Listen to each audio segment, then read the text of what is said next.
Watch this. They got him? Was it you, hon? You okay? Yes, I just want my pants to leave. Okay. Just me clear. Can you stay right here? Did it happen in here? I need you over there. Okay. Okay, can you go out? Yeah, thank you. I need you to do me a favor.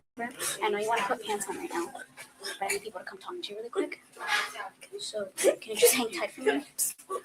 I know, honey, but it's part of the crime scene now, okay? So I don't want to touch anything because I don't want to contaminate anything just in case there's DNA, okay? Just stay right here, stay where you're at, and then I'll have to text over here, okay? I'm just.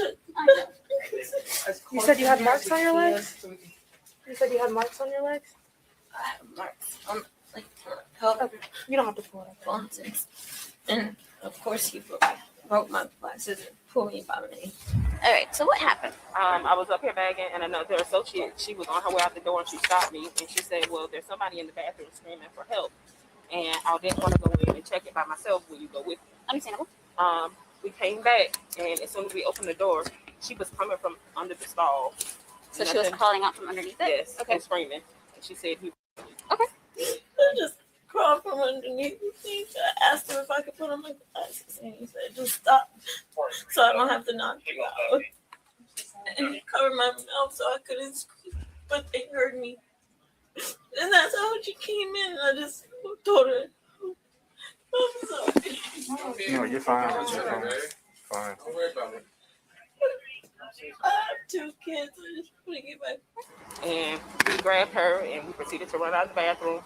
I went to the door, and I spotted my manager, and I yelled for help from him. Okay. A few seconds later, he came out of the bathroom, and he ran, and I was screaming for somebody to catch him. He ran straight through here, up the middle of the aisle, and then out the door. I literally was just coming for dinner. And I told my boyfriend to wait because I had to go to the bathroom. After he came to the doorway and tried to confront, he didn't stop him, so we pretty well just back and forth. He got out the door and got left, and then that's when I called 911. Was he already in there, or he walked in? He was in there. It was a lady in there with her daughter. And then they left, and I went out to wash my hands, and he took me by my throat and pushed me back into the same stall that I was in and said, be quiet, and nothing happened. And then he just started pulling out my pants and, took me by the back of my neck and bent me over. There was penetration done. I tried to fight. I broke my nail. My lens is somewhere in there on the floor. I took off my pants. I just asked for not to break my pants. There's going to be some stuff we've got to do, okay? We're going to take the ambulance up to Memorial Hospital, okay?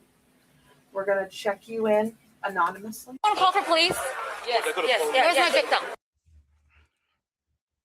Okay, so this is why you keep an eye on your children. This is why you bring your children to the bathroom. You don't let them go on their own and be independent. Do you think your young, independent child can fight off a grown man? You can't even fight off a grown man, right? Exactly. So she said this man, she came out the stall. He met her pretty much at the sink where she was going to wash her hands. He grabbed her by the throat, pushed her in the stall. She begged him not to. She tried to fight back.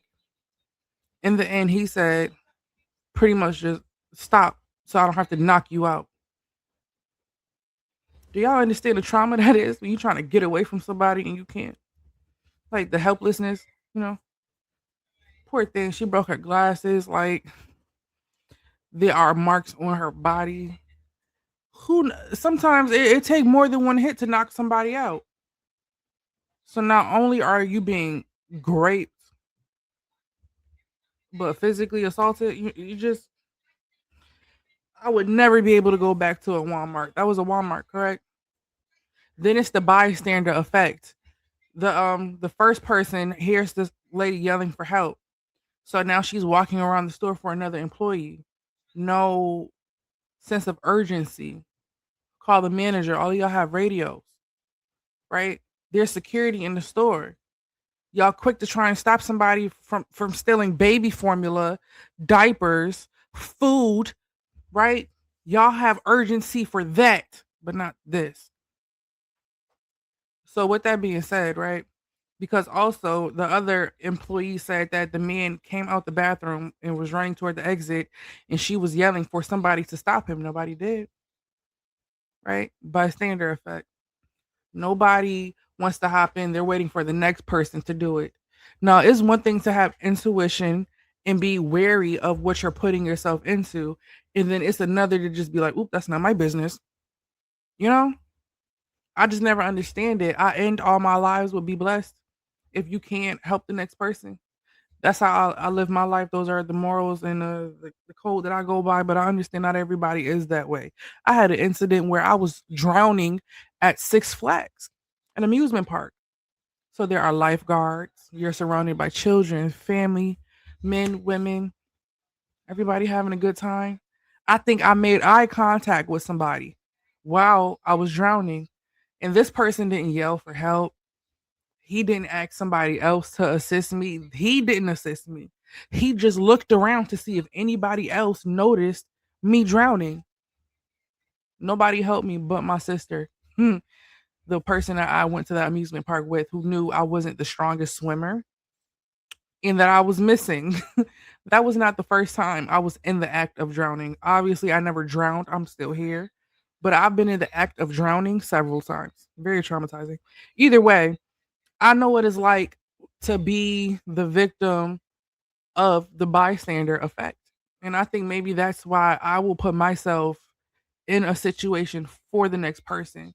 And it's been clear time and time again through life experience that nobody is willing to do that for me, but that still is not going to stop me from helping the next person. Either way, I say all this to say you cannot depend on the next person to help you and your child. You need to have things on your person, whether it is mace, beer mace, license to carry, conceal, whatever the case is. Have something. Because at the end of the day, you're gonna have to save yourself. And that's just the fact of the matter. You're gonna have to save yourself. That woman heard her screaming for help and proceeded to look for somebody else because she needed help helping the next person. All right, y'all. Y'all be blessed. And if you can, help the next person.